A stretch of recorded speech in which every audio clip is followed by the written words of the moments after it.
RCN. Le son de la différence.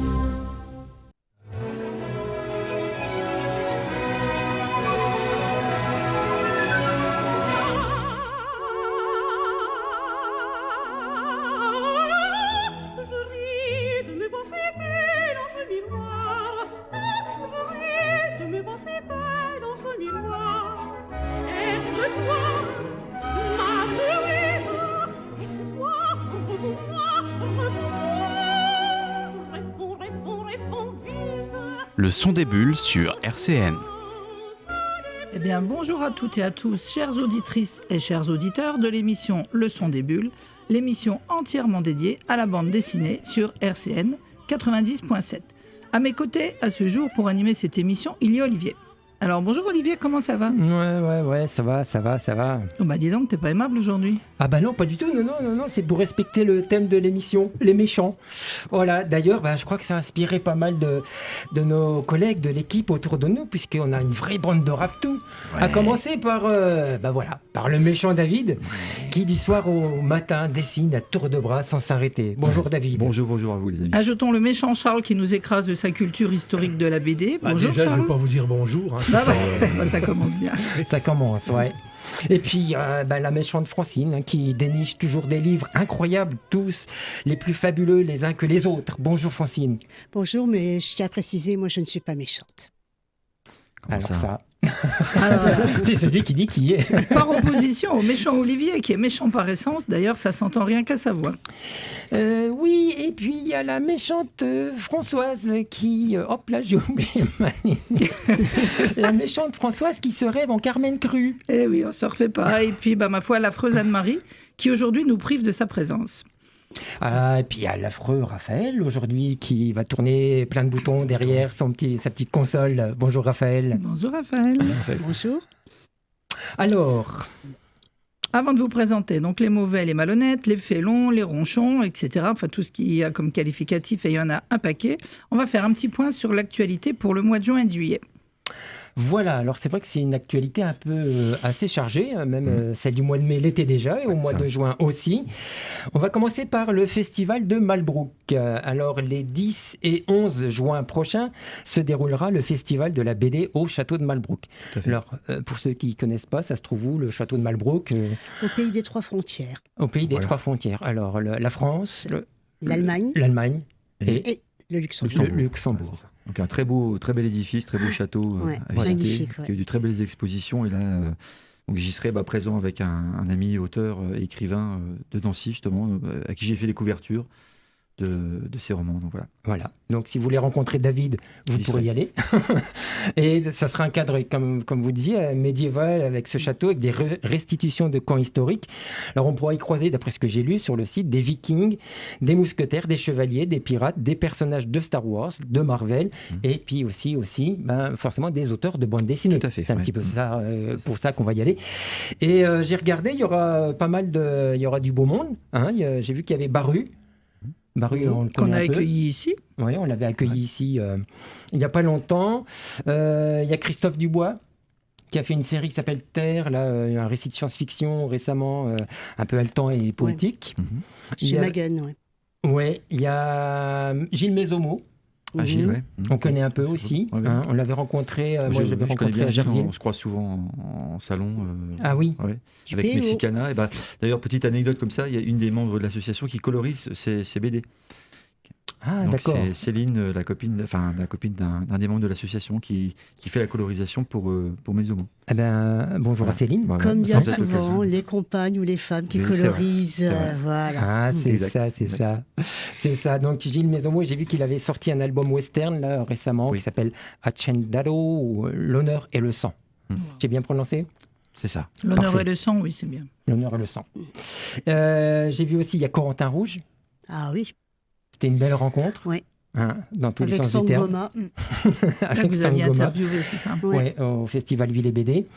Et puis, j'ai vu qu'il y avait aussi Marco Santucci. Je ne sais pas si tu connais, David. C'est un auteur de comics qui a travaillé sur plusieurs ouvrages, dont le tome 2 de Shazam, qui est paru en mars 2023, en mars de cette année. Voilà donc sur le Festival de Malbrouck. Une petite chose à ajouter quand même, c'est l'exposition Madeleine Résistante, qui était à Angoulême et qui, vu le partenariat qui est entre Malbrouck et Angoulême, se tient, je crois, jusqu'au mois d'août. C'est ça. À Malbrouck. C'est ça. L'expo, elle s'appelle Elle résiste au singulier et Elle résiste au pluriel.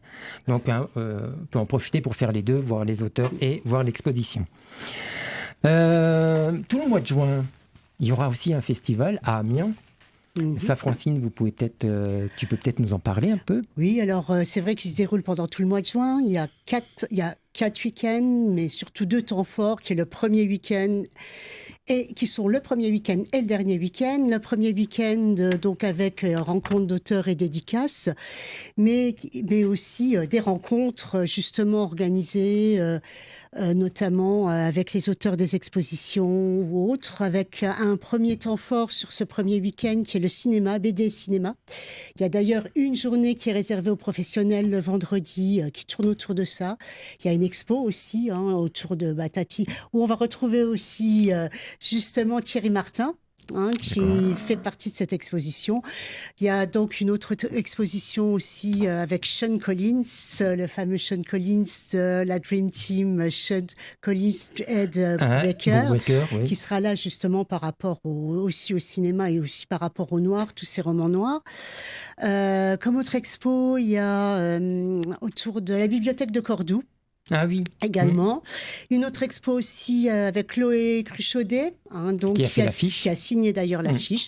Donc tout ça, tous ces auteurs-là seront présents le premier week-end, on pourra les rencontrer.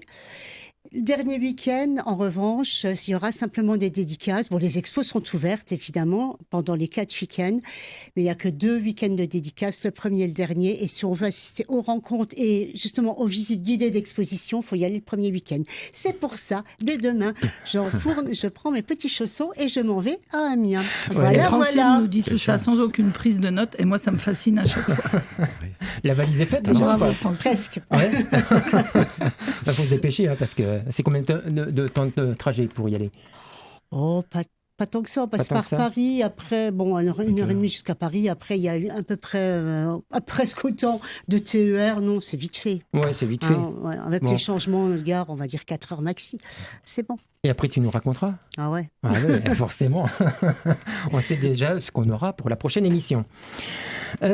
Toujours dans l'actualité. Un petit cocorico quand même, à savoir qu'il existe en France un festival, un concours de bande dessinée universitaire via les Crous. Et donc, notre petit groupe a été sollicité pour faire partie du jury. Et c'est David Bull de l'association Philactère, on ne s'en lasse pas, qui nous a brillamment représenté. Merci, David. Oui. Effectivement, ça a lieu, donc c'est ça, le 13, c'est ça peut-être que je suis au courant, que je suis jury, quand je ne me pas un jour avant ou un jour après. Non, c'est ça, c'est à Artem, en fait. Ce sera... à la salle des étudiants, comme ça. J'ai encore me renseigner un peu pour l'adresse. Et c'est une écriture de BD sous contrainte. Parce que s'il y a 2 jours de trajet, oui, c'est ça. Non, ça va. C'est très proche de chez moi. Normalement, je traverse la rue, je suis arrivé. Jusque-là, ça va aller. Donc ça, on a eu tous les planches. Oui.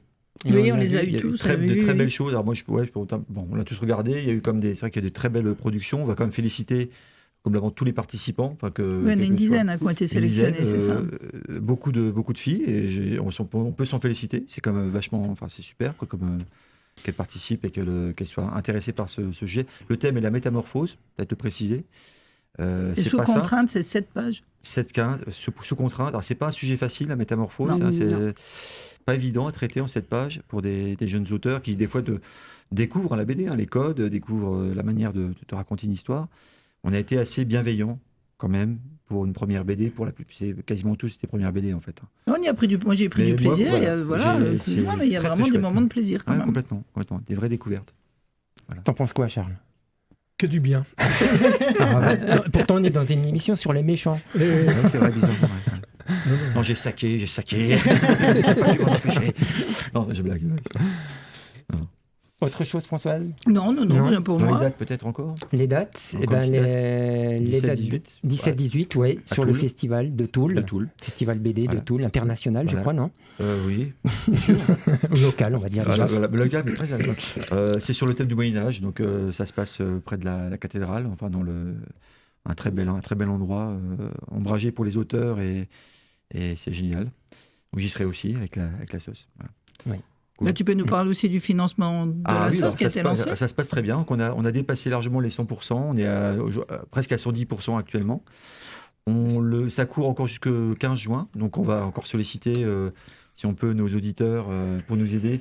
D'office, on va forcément à Angoulême. Là, c'est très bien. On est inscrit. Oui, ça a bien marché. Pour y aller, c'est ça. Donc on est dans la recherche des gîtes pour avoir une dizaine d'auteurs à faire squatter sur le stand. Donc on est super contents. En tout cas, c'est un ravissement. On remercie beaucoup toutes les personnes qui ont contribué. Oui, bah oui. Et puis moi, ça me va parce que du coup, je sais que j'aurai ma contribution. Oui, tu l'auras. Mais après le 15 juin. Oui, parce que c'est pas qu'une contribution. Ouais. Je rappelle, on finance effectivement, mais en échange, on a un don. Enfin, on a un cadeau, donc une bande dessinée qu'on peut choisir. Voilà. Donc c'est pas. C'est ça. Contribution, donc c'est soit la donation, bien sûr, soit l'achat d'un livre sans dédicace, soit l'achat d'un livre à dédicace. Et plus on va décrocher des paliers supplémentaires, 125, 150, plus il y aura de bonus supplémentaires, peut-être une deuxième dédicace, des badges, des cadeaux, des petites. Mais c'est pas un achat, c'est un don avec un cadeau. C'est pas pareil qu'un achat, je trouve. Oui, c'est vrai. Bon, c'est vrai que tu as raison de préciser. C'est comme c'est une donation. Un cadeau contre de l'argent, mais c'est pas fiscalement, c'est pas pareil. Oui, c'est pas qu'on réfléchisse à tout ça quand même. Très bien, donc on retrouvera David et les phylactères à Toul les 17 et 18 juin. Aussi, là, juste une actualité là, pour le 6 juin. Le 6 juin, c'est... bientôt. Mardi prochain. C'est bientôt. C'est le jour, c'est le D-Day, c'est le jour du débat, la commémoration du débarquement. Et c'est aussi le jour du lancement d'une autre campagne de financement coopératif sur Ulule par Thierry Martin et Phil Cordier. Donc en 2021, les deux compères ont réalisé un album qui s'appelle Sang d'encre. C'est un polar sous la forme d'une nouvelle dans l'esprit des pulps américains et qui se passe dans le milieu des comics et des encreurs. Phil Cordier, donc, qui avait créé l'histoire pendant le confinement, et Thierry Martin avaient illustré certaines séquences avec, je cite Thierry Martin, une dizaine de pleines pages en bicro ainsi que quelques culs de lampe. Je ne sais pas ce que c'est qu'un cul de lampe en fait. Alors, le cul de lampe, c'est ce que vous trouvez dans des fins de texte, tout le temps pour compléter un blanc, pour pouvoir laisser des blancs dans des espaces qui sont assez moches. Le spécialiste, c'est dans le Canard enchaîné. Les fins des articles, tu as toujours un petit... soit un petit dessin, soit une petite arabesque ou des petites frises. Une plume, un canard, une patte, un dé. Ça peut être plus complexe. Ça s'appelle la cul de lampe. Un cul de lampe. Alors je crois que c'est un autre nom, mais j'ai toujours cul de lampe en tête. Un croupion. Un croupion, cul de lampe. Dans l'alimentation. C'est plus joli cul de lampe. Et donc ils ont publié ça, cette première nouvelle, ça s'appelle Sang d'encre, chez Comics Initiative. Ça a donné lieu à la création d'une nouvelle collection, qui s'appelait Comics Novel. Et donc le financement participatif qui commence le 6 juin va déterminer le nombre de dessins qu'illustrera Thierry Martin dans cette deuxième partie, ce deuxième volume de la collection qui s'appellera La couleur du silence, qui sera aussi un polar.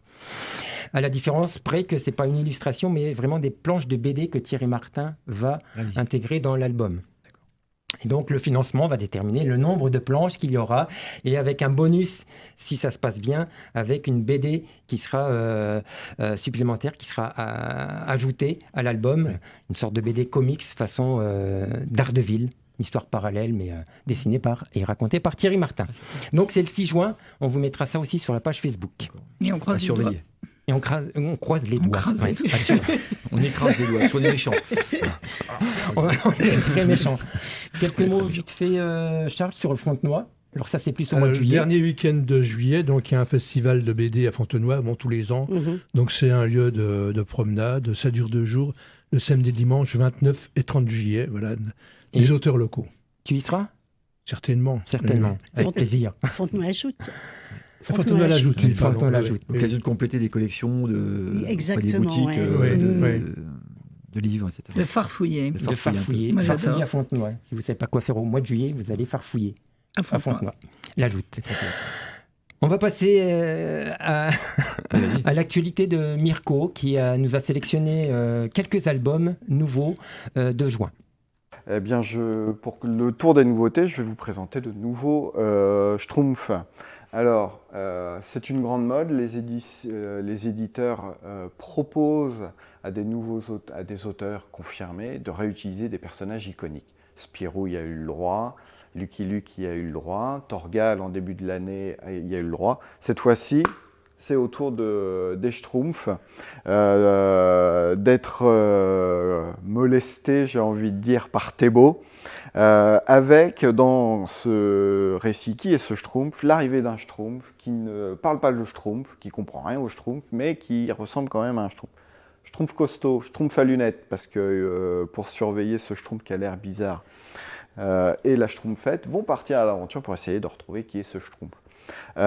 C'est drôle, c'est palpitant, c'est une grande aventure de Schtroumpf, et surtout c'est une belle déclaration d'amour aussi à l'univers de Peyo. C'est la première fois qu'il y a une reprise des Schtroumpfs.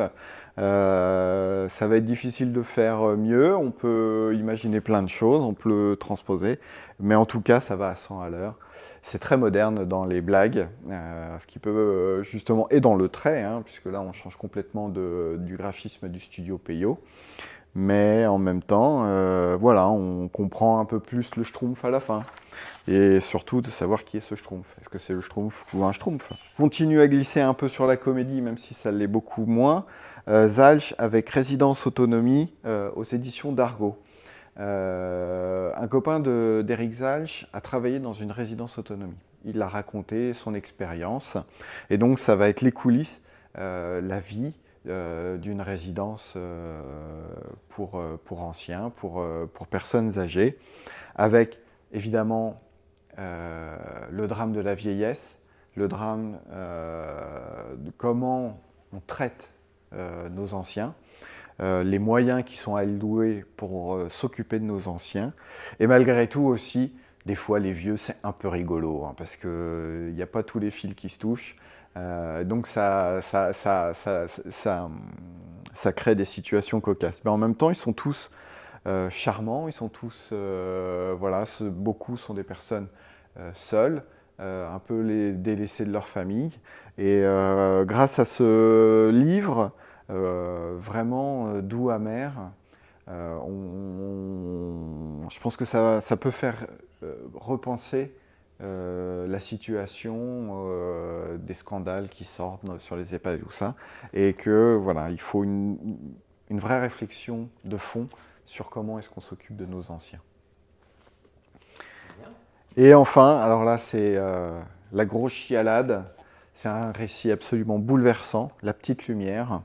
C'est d'après un roman italien d'Antonio Moresca, Grégory Panaccione, qui lui aussi est franco-italien, si je me souviens bien, a adapté ce récit chez Delcourt. Et donc ça va être l'histoire d'un homme qui s'est isolé, il est parti vivre dans la campagne, dans la campagne, il vit presque en autonomie. Et le soir, la nuit, il voit une petite lumière dans la montagne en face de lui. Ça l'intrigue. Il va partir explorer la montagne et tout ça pour trouver cette petite... Qu'est-ce qu'il y a derrière cette petite lumière? Il va y trouver quelqu'un et ça va être le début de cette amitié, de cette rencontre entre ces deux personnages isolés de la société et voire même plus. C'est un récit vraiment bouleversant. Je ne peux pas trop en parler pour ne pas raconter la fin et de raconter le propos de ce livre. Mais c'est admirablement amené, c'est très émouvant, c'est voire même complètement triste, et pourtant il y a une poésie qui en ressort de ce vieil homme qui vit au jour le jour, qui laisse le temps couler, qui se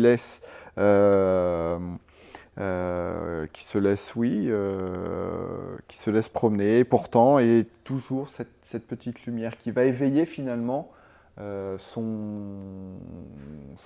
abondant de la vie, comment il va un peu se remettre en selle.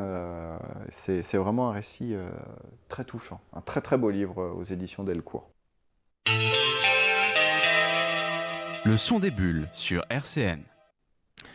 Voilà, on va faire une petite parenthèse un peu triste. Charles ? Ben oui, le 13 mai dernier, Jean-Paul, qui avait animé plusieurs émissions avec nous, Jean-Paul Germanville nous a quittés.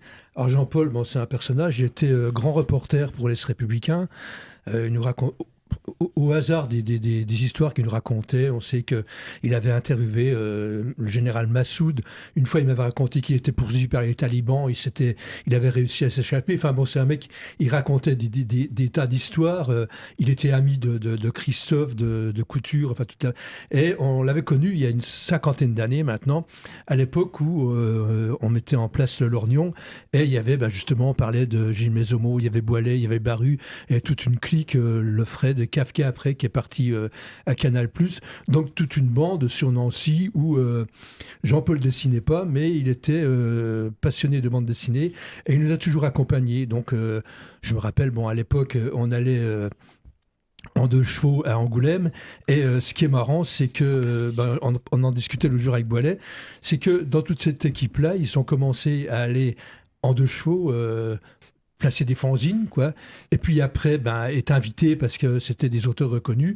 Et ils ont fini beaucoup dans le jury. Notamment, il y a Baru, Boilet qui était dans l'école de BD. Puis le seul qui est pas allé comme invité, c'est le Fred. Le jour où il était invité à l'hôtel Mercure, il est tombé malade. Donc il a laissé sa place.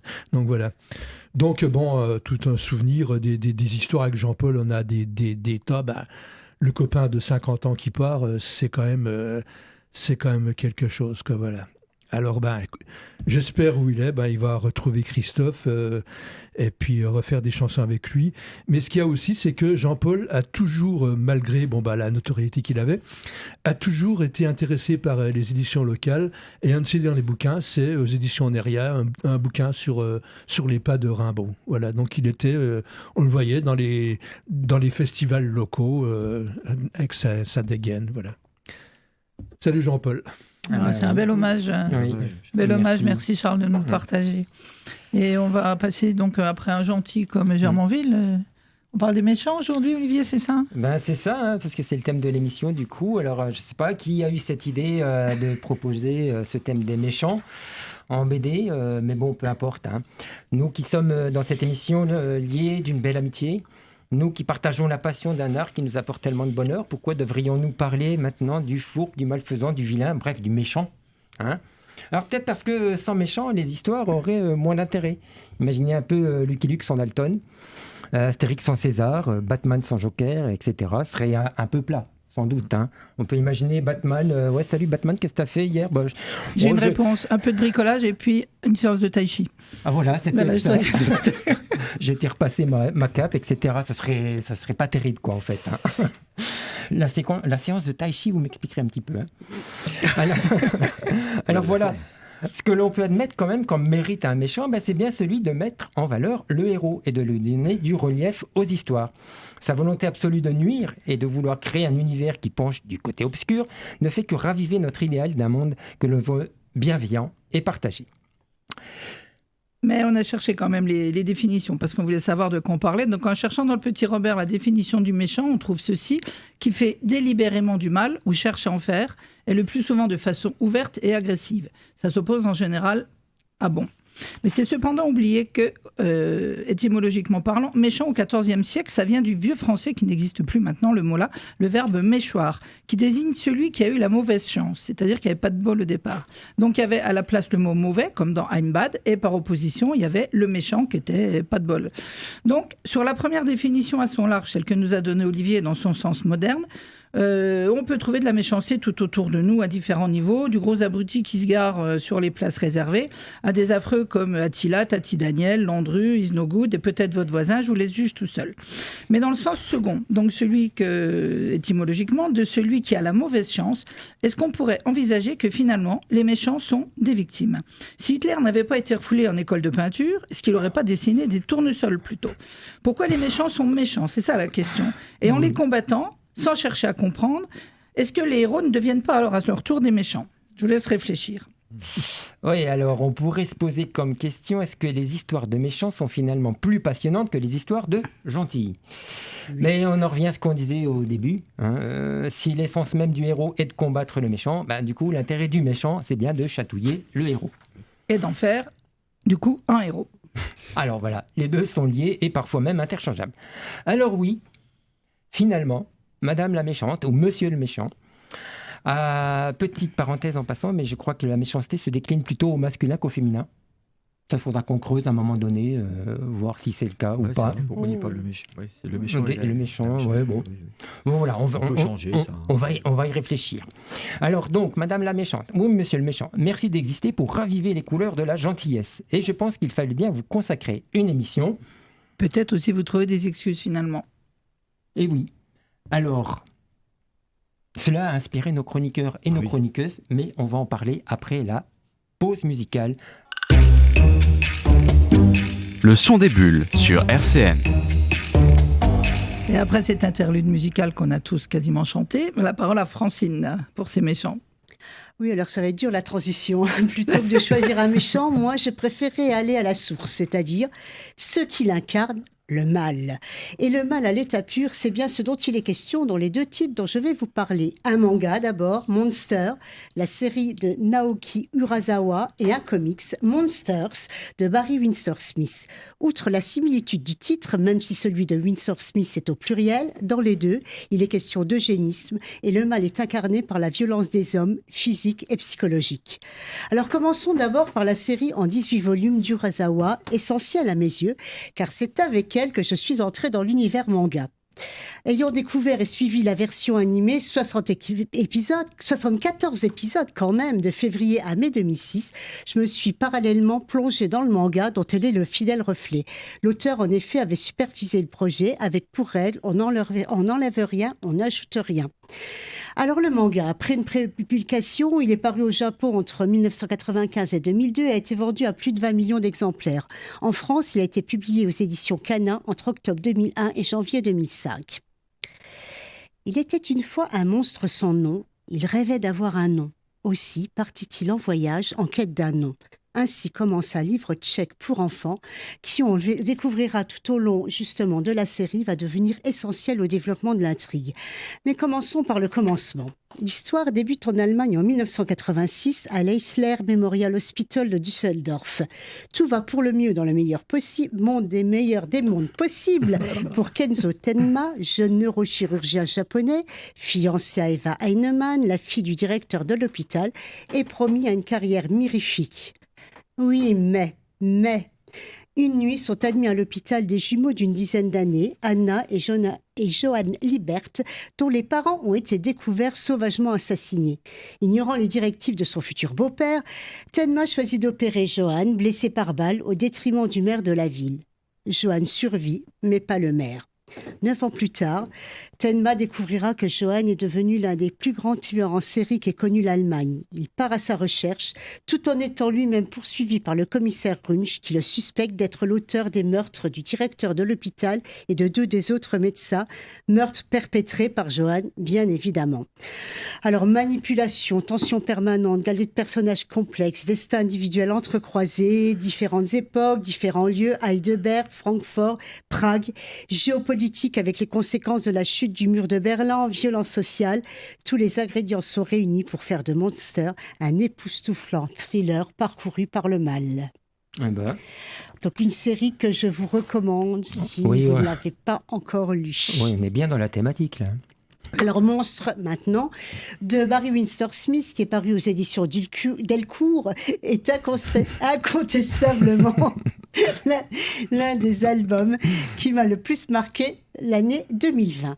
Alors, le récit s'ouvre sur une scène extrêmement violente, une mère tentant de protéger son fils Bobby de la furie dévastatrice d'un homme éructant en allemand, son père. 15 ans plus tard, 22 avril 1964, nous retrouvons Bobby âgé alors de 23 ans à Los Angeles dans le bureau de recrutement de l'armée américaine face au sergent McFarland. Mâle blanc, moins de 30 ans, SDF sans attache. Il est le candidat idéal pour servir de cobaye dans un projet classé top secret, le projet Prométhée. Lui qui voulait seulement servir son pays va alors rejoindre Fort Sherman, bien loin d'imaginer ce qui l'attend, jusqu'à ce 25 novembre 1965 qui mettra un terme à une tragédie qui avait commencé bien avant. Alors le destin de 2 familles vont s'entrecroiser tout au long du récit, celle des Bailey bien sûr, mais également celle du sergent McFarland, sans oublier Jack Powell. Alors, un mystérieux projet de l'armée américaine, prolongement d'un programme d'expérimentation génétique nazie, des traumatismes liés aux horreurs de la guerre ou une enfance maltraitée, une histoire d'amour impossible, Thanksgiving, 6e sens, rien de bien original, me direz-vous. Et pourtant, la force, la puissance de cette histoire réside dans la subtile combinaison de tous ces thèmes, pas seulement ces thèmes, mais également des genres, ainsi que la multiplicité et la variété des pistes narratives. Récits protéiformes, non linéaires, sur lesquels planent les ombres de Mary Shelley et de Stephen King, se déroulant sur plusieurs périodes. On passe du thriller psychologique à l'extrême violence et l'horreur absolue, ce qui n'empêche de beaux moments d'accalmie qui n'en font que mieux ressortir une sensation d'immense gâchis. Récit choral où se complètent les différents points de vue des personnages principaux, notamment à travers le journal intime de Janet, la mère de Bobby, ou la matérialisation de Bobby adulte devenu spectateur dans ses scènes d'enfance. L'auteur, par touches successives, donne de l'épaisseur et de la profondeur à des personnages révélant leurs failles et leur humanité et ou monstruosité. Outre la monstruosité physique infligée à Bobby, on va croiser d'autres formes de monstruosité collective du projet, monstruosité par indifférence, par bêtise, crasse, par lâcheté, par cruauté. Tout le monde ou presque a sa part de responsabilité dans cet engrenage et personne n'en sortira indemne. Alors, peintre et auteur de comics dont la réputation n'est plus à faire, le Britannique Barry Windsor Smith avait, entre autres, imposé sa patte aux univers de Conan le Barbare, Daredevil, Wolverine, et semblait avoir atteint les sommets avec l'excellent Weapon X, qui n'est autre que le récit d'origine de Wolverine et les expérimentations inhumaines qu'il subit lors de l'octroi de ses griffes et de son squelette d'adamantium. Merci David. Mais ça, c'était avant Monstre. Après s'être penché sur Wolverine, l'auteur s'est plongé dans un projet sur les origines de la force surhumaine de Hulk et les traumas de son enfance ayant influé sur sa personnalité. Faisant la part belle à la psychologie du personnage, il fut jugé trop sombre et refusé par Marvel, dont il claqua la porte en 1991. C'est ce récit avorté, également refusé par DC Comics, que Windsor Smith, quittant l'univers des super-héros, a remanié et développé pendant plus de 15 ans et qui aboutira à ce magistral pavé de 365 pages. Alors, il est ici au sommet de son art et conjugue avec brio la virtuosité graphique et grande maîtrise de la mise en scène. Il nous livre d'époustouflantes planches en noir et blanc de facture classique, fourmillant de détails tant au niveau des décors que des personnages très expressifs, tout en apportant également un soin extrêmement minutieux au rendu de la texture, des imprimés, des vêtements et de la chevelure de la mère de Bobby notamment. Ce soin, ce souci de véracité ancre le récit dans les périodes concernées, que ce soit l'immédiate après-guerre ou les années 60, sans nuire aucunement la narration qui demeure très fluide et dont le dynamisme prend toute sa puissance dans les scènes d'action. Notons au passage que le format généreux de l'album nous permet d'apprécier d'autant mieux le travail d'orfèvre de cet incontournable artiste du 9e art. Extraordinaire par sa virtuosité scénaristique et graphique, extrêmement fort émotionnellement parlant, Monstre fait partie des romans graphiques qu'on n'est pas prêt d'oublier. Sous la violence et la noirceur pointe une humanité désespérée. Alors, qu'est-ce que vous en dites? C'est vrai que Barry Windsor Smith, tu l'as le livre avec toi, je crois. Comment tu dis? Barry C'est le Windsor livre Smith, que tu as à côté de toi? une sommité dans le... Par rapport à Conan notamment, hein, il a donné ses heures de noblesse à Conan. Tout à fait, oui. Barry Windsor Smith, et il a ce style un petit peu art nouveau, vous savez, un petit peu à la Mucha, ce genre de dessin très fouillé, très chouette, en plein d'enrobades, et avec un souci du détail assez extrême, quoi. En tout cas, la couverture, c'est une des plus horribles. La couverture d'édition française est plutôt ratée, je trouve. Ah oui. Celle de l'édition américaine est nettement mieux, ou même des Pays-Bas. Là, c'est pas un bon exemple. Ça choque un peu. Alors, c'est vrai que je rajouterais juste un petit conseil de lecture par rapport à Barry Windsor Smith. Alors, Wolverine, super, les origines impeccables. Et un autre recueil qu'on connaît moins, qui c'est Machine Man, qui se retrouve, c'est un robot qui a été construit aujourd'hui, qui se retrouve dans le futur et qui est remonté par des adolescents un petit peu malins. Et lui, on rejoint cette idée de monstre, de créature, avec une humanité. Enfin, c'est assez intéressant. Voilà, Machine Man de Barry Windsor Smith. Eh bien, David, tant que tu as le micro. À toi. Okay. À toi. Donc j'enchaîne. Présente-nous ton méchant. Ok, c'est parti. Moi, je vais vous présenter un super copain à moi. Faut pas m'embêter. C'est mon garde du corps, c'est mon assassin à moi, perso. Voilà. Si je vous dis froid, calculateur, implacable, qu'est-ce que vous me dites? Olivier? Non. C'est moi. Destro, bien sûr. Ah oui. Et attention, pas Deadpool. Parce que Deadpool n'est qu'une espèce d'ersatz de Slade Joseph Wilson, alors que Deadpool s'appelle Wade Wilson. Ah oui. Il y a une espèce de parenté, un peu une parodie du personnage. Ah, bref, d'accord, okay. On ne le retiendra pas trop, ce personnage. non, j'aime beaucoup Deadpool et j'attends ce qui va arriver en film là. Deadpool avec Wolverine, Hugh Jackman, dans un troisième opus de ce personnage qui va être fabuleux. Ah. Donc, Slade participe comme cobaye à une expérience secrète de l'armée. C'est bizarre, on joue un petit peu Wolverine. Oui. Tu vois pour faire de lui un super soldat. Après un long coma, qui le verra presque à 2 doigts de la mort, le soldat Wilson est devenu instable, psychologiquement parlant. Il est désormais devenu le Deathstroke, un assassin. Il va vendre ses services, donc bien sûr, à l'international, et il va devenir un espèce de mec super connu, très célèbre, redouté par la plupart des grands super-héros de ce monde. Il est habité par la vengeance de ceux qui s'en sont pris à sa famille. Alors, il a une faiblesse, ce personnage, c'est qu'il a une vie sentimentale et une vie familiale horrible. C'est sa faiblesse. On va dire, je la dis tout de suite. Slade n'est pas proprement dit le pire ou le plus puissant des vilains de DC Comics. C'est vrai. Il est créé en 1980 par Marv Wolfman et George Perez. Et il fait ses premiers pas dans le New Titans numéro 2 en décembre 1980. Deadpool est créé en 1981. Qu'on voit la parenté, qu'on ne dise pas qu'il y en a un qui a été créé en l'autre. Voilà. On voit assez clairement un lien existant aussi avec Captain America, qui reçoit lui-même un sérum pour devenir une espèce de super soldat. Donc, Slade Wilson coche un peu toutes les cases. Ayant désobéi à ses supérieurs lors d'une mission pour sauver un ami du nom de Wintergreen, qui deviendra plus tard d'ailleurs son majordome.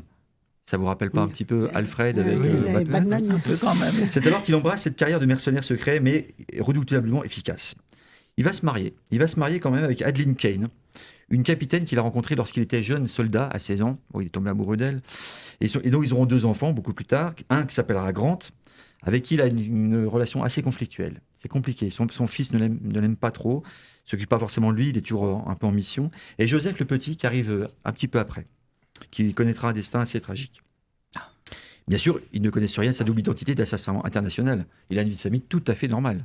Ça, c'est assez intriguant comme une vie normale, et puis assassin à ses heures perdues.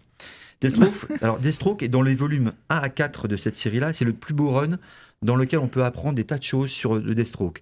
Cette série donc, de gros omnibus va vous donner vraiment les bases, les fondations de ce personnage. C'est les meilleures apparitions du tueur. Connu pour aller au bout de ses contrats, La Ruche, qui est un organisme, va essayer de l'employer pour se débarrasser des Teen Titans. Les Teen Titans, qui sont-ils? C'est une variante un peu de la Ligue de Justice, avec les grands super-héros, Batman, Superman et Wonder Woman et toute la clique. Mais là, c'est une version un peu... Il y a Robin, il y a Starfire, il y a Cyborg. C'est des petits... c'est les petits. Voilà. Alors du coup, la Ruche veut s'en débarrasser, donc elle demande à Deathstroke, il faut les liquider. On ne peut pas avoir 2 grandes équipes de super-héros, c'est pas possible. Et lui refuse. Il dit non, ça c'est pas pour moi, je m'en prends pas à des gosses, quoi. Enfin, bizarre quand même, pour un vilain, c'est un contrat. Bon, il refuse. Il y a un peu une morale, quoi. Il a une espèce de code moral quand même. Ah oui, d'accord. Oui. Il apprécie l'argent, quand même.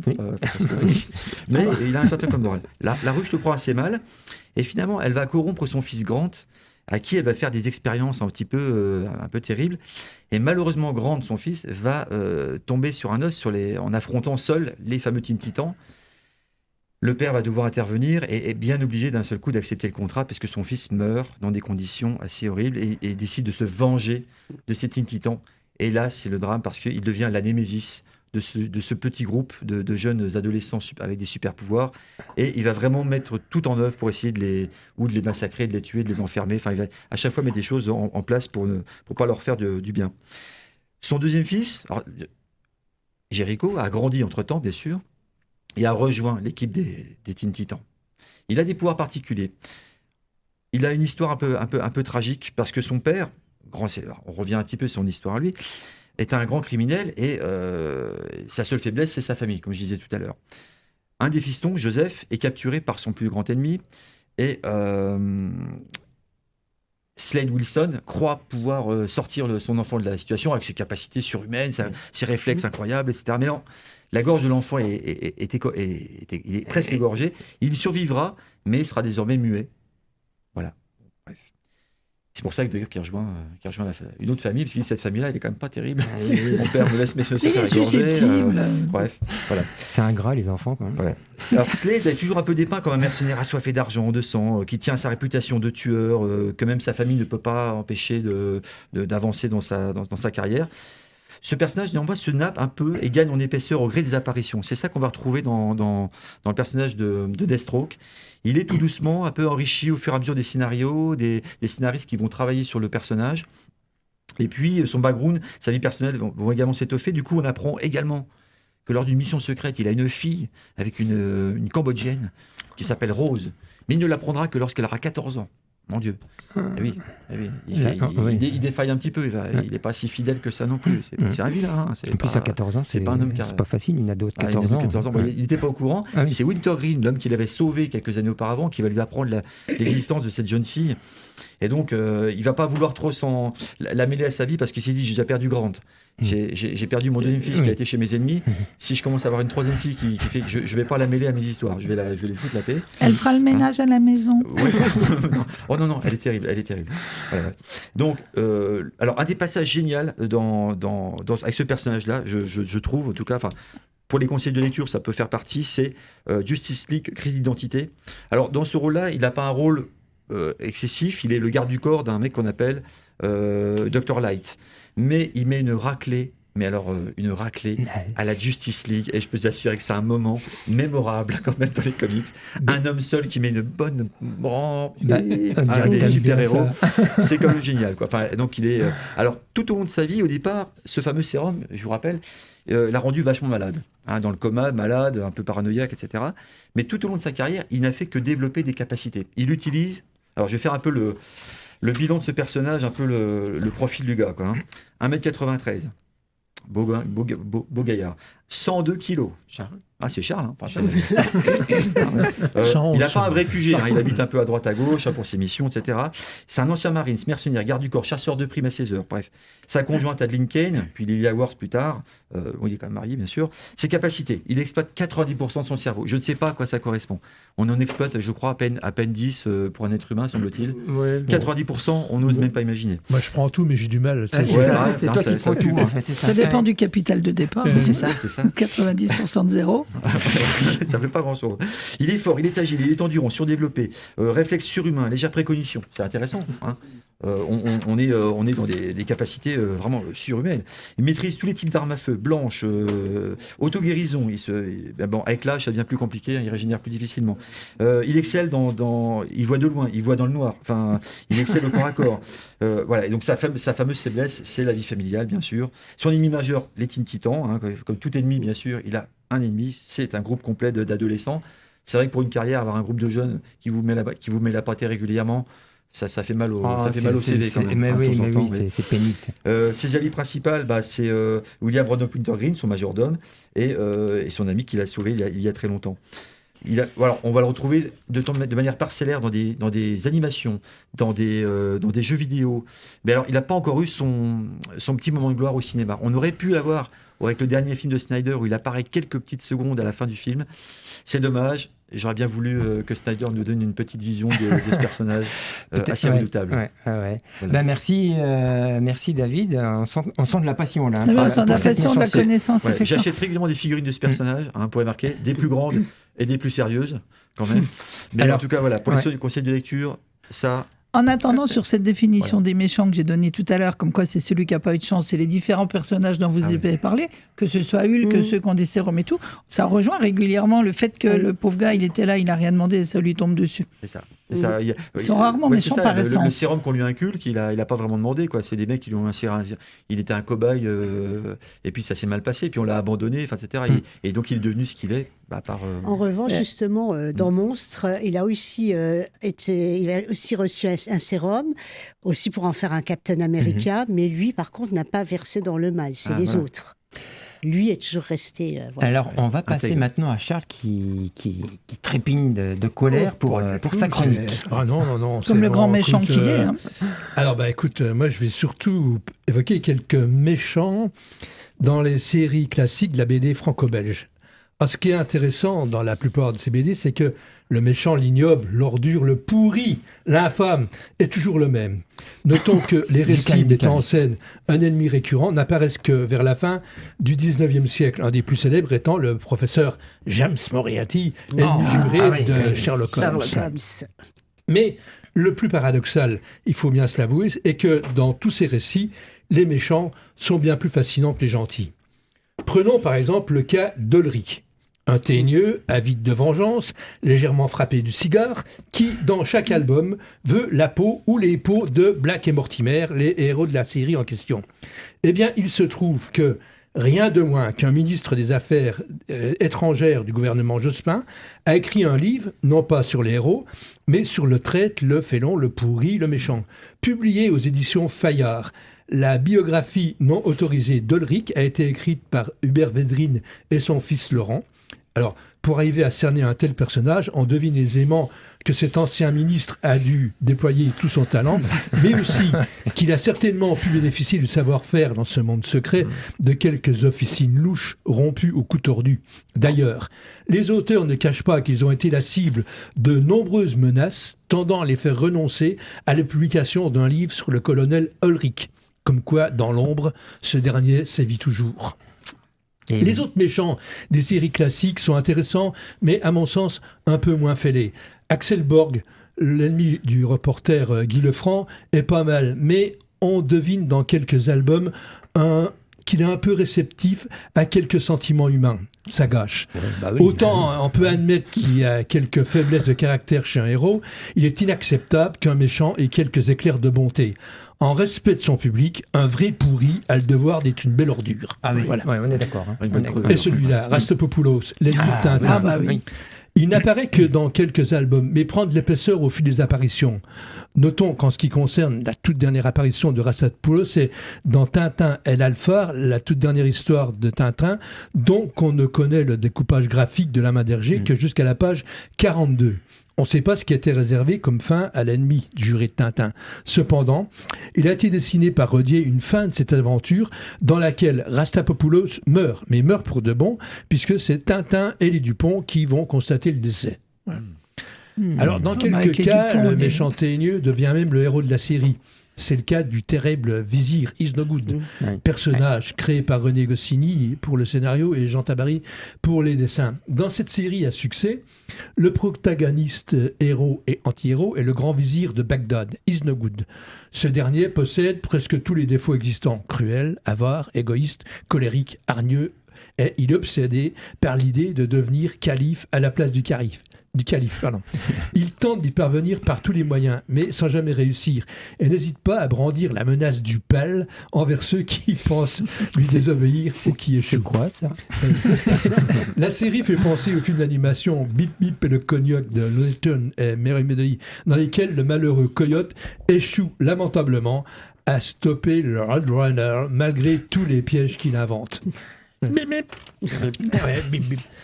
Bien qu'on parle de bestioles, tant qu'on parle de bestioles, mais voilà une série oubliée qui mériterait d'être sortie des placards. Écrite et dessinée par Raymond Machereau dans les années 50, la série met en scène les démêlés du héros Chlorophylle contre le rat noir Anthracite, le roi des rats noirs. Les rats noirs sont tous identiques, sauf Anthracite, qui est facilement reconnaissable grâce à une longue entaille à l'oreille gauche. Mauvais, méchant, stupide, teigneux, toujours animé par une extinguible soif de pouvoir et d'argent, Anthracite demeure un des meilleurs méchants créés dans la BD classique franco-belge. Mais je vois que le chrono s'affole et qu'il est temps que je rende l'antenne. Alors, juste un dernier pour la route, et puisqu'il s'agit de route, je conclus avec l'ennemi juré de Michel Vaillant. On y va. Le mal nommé leader industriel mégalomène est le leader grâce aux alliages qu'il a développés. Il construit des engins fantastiques et sa firme devient une des principales rivales de la maison Vaillante. Égoïste et sans pitié, il n'accorde jamais le temps d'une cigarette à une discussion. Un vrai pourri qui n'aime personne, comme il est légèrement perturbé du ciboulot, il ambitionne de devenir maître du monde grâce aux voitures. Bref, un vrai dingue comme on les aime. Voilà, c'est tout pour aujourd'hui. C'est déjà pas mal. C'est déjà pas mal. Merci Charles. Finalement, il y en a plein dans notre voisinage des comme ça. Ah bon ? Ouais. Alors, on ne va pas donner de nom, mais on constate, on avait des chroniques à faire, Françoise, et puis on ne les fera pas parce que le temps passe et ça vous a fait beaucoup parler les méchants. Ah oui. Vous aimez les méchants, peut-être. Les brochettes de méchants, on adore ça. Les brochettes de méchants. C'est la saison des barbecues, alors on va faire des brochettes de méchants. Mais il y a des traits communs sur les méchants. On associe souvent un stupide. Ce serait bien d'avoir un super-héros complètement crétin et puis un méchant hyper intelligent. Ça pourrait changer la face du monde et de la BD. Oui, parce qu'en fait, rapidement, dans les histoires, si tu veux, le héros, il devient un peu insipide. Tu prends Tintin sans le capitaine Haddock, aucun intérêt. Un mec qui boit pas, qui drague pas, qui fume pas, qui est bon. Enfin, bon. Dans les comics, il y a toujours le sidekick, un peu le faire-valoir aussi, Batman et Robin. Enfin, il y a toujours un gamin qui est là pour adoucir aussi des fois les traits du caractère du héros, auquel le vilain d'ailleurs s'en prend aussi souvent. Je rappelle dans Batman, Joker qui s'en prend à Robin pour qu'il le massacre, quoi. Donc avec une barre de mine, une barre à mine. Mais quand j'ai fait mes recherches, moi j'ai cherché des méchants. Il n'y a pas de bande dessinée autour du méchant. C'est des personnages secondaires ou alors j'ai eu un mal de chien à trouver le titre dans les méchants. Zorglud aussi. Oui, mais il fallait connaître effectivement. Mais sur les intitulés méchants, pur et dur que sur eux, j'ai eu un mal de. Moi qui n'ai pas votre culture, je le rappelle à chaque fois. C'est comme ça. Mais pourtant c'est des personnages vraiment très riches. Moi je trouve les méchants, on les excuse pas toujours. Enfin voilà, mais je trouve qu'il y a une richesse. Alors c'est pas pour affadir le rôle des gentils, mais c'est vrai que le vilain, il a toujours une histoire de dingue qui fait qu'il est devenu ce qu'il est, quoi. Le Docteur Doom dans les 4 Fantastiques ou Galactus, enfin, il y a toujours des dimensions comme ça qui font que ça leur donne un caractère. Comme on a dit, le méchant, il peut surprendre par une once d'humanité, par quelque chose, que le gentil, lui, il est obligé d'être gentil. Il pourrait pas crever les yeux d'un gosse à côté, ça ferait pas bien. Batman ne tuera jamais quelqu'un avec un pistolet. Enfin, voilà, donc le gentil, il est sur sa ligne, c'est un portrait. Et les méchants, ils ont plus de liberté et ils sont plus fascinants, quoi. Comme les mauvais garçons. Bon, après, je vois bien qu'on aime bien les méchants. Moi, les méchants, je les préfère quand même en BD, en histoire, plutôt qu'en vrai, quand même, finalement. Je ne sais pas ce que vous en pensez. Et donc, voilà, on va conclure l'émission. Merci à chacun, à tous, pour vos idées, vos apports, tout ce qu'on a pu faire, découvrir un univers finalement qui est d'une richesse incroyable. On peut vraiment se faire plaisir. On en refera les méchants, les gros méchants, les méchants idiots. Ça peut être l'occasion de renouer peut-être avec un complément sur un autre méchant. On va se faire plaisir avec les méchants. Je ne sais pas ce que vous en pensez. Il y en avait plein d'autres à parler. Alors, on pourra mettre des compléments sur la page Facebook, éventuellement, la page Facebook Le Son des Bulles RCN. Je crois que c'est ça l'idée. Et puis, on se réécoute dans 3 semaines, le 29 juin. On a rendez-vous le 29 juin pour la dernière émission de l'année. Et après, ce sera les vacances. Oui. Et puis, là, c'est une émission où on mettra un petit peu tout ce qu'on veut, tout ce qu'on n'a pas pu dire, tout ce qu'on a envie de dire. Ça va durer 5 heures. Ça va durer à peu près 5 heures. Voilà. soyez avec nous. En tout cas, merci beaucoup. Merci Raphaël. Merci Raphaël. Ouais, c'était super sympa. Des bonnes petites virgules. Et puis, on se donne rendez-vous le 29 juin. Et bonne soirée. Bonne soirée. Au revoir, à bientôt. Bonsoir à tous. Réponds vite. Non, ça n'est plus toi. Non, ça n'est plus ton visage. C'est la vie pour moi. C'est la vie pour moi. RCN, www.rcn-radio.org